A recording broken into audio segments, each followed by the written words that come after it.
Okay, if you were watching this video, you chose option C.II. So we have put our entire mixture into the filter and we poured water on it, and what we saw is that the salt dissolved and came through here to make salt water.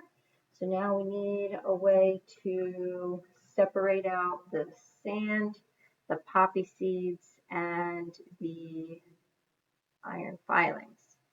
So you chose to take the remaining filter paper, and we're going to take our magnet next on the wet mixture, and we'll see how well that works, getting our iron filings out. Oh, it does stick. It definitely sticks, but there's an awful lot of sand in here, so that is definitely a source of error. It's a little tough to spread the mixture out enough and not get like a big contamination over here. So if I put in this container over here all of our iron filings, we're going to have to let them dry and they're going to get a little rusty. So womp womp.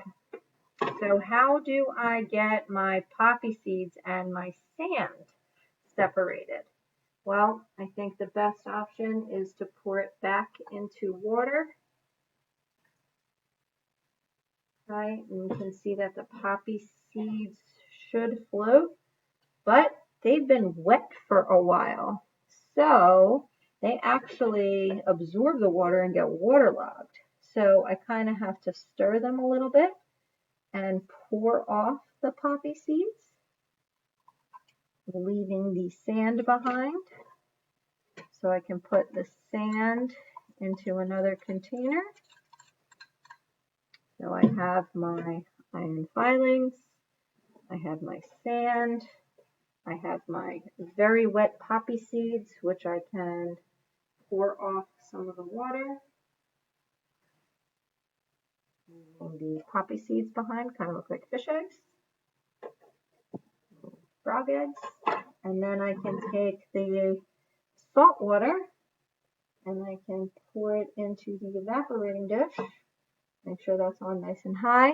And after about 20 minutes, all of the water will evaporate off, leaving the salt behind.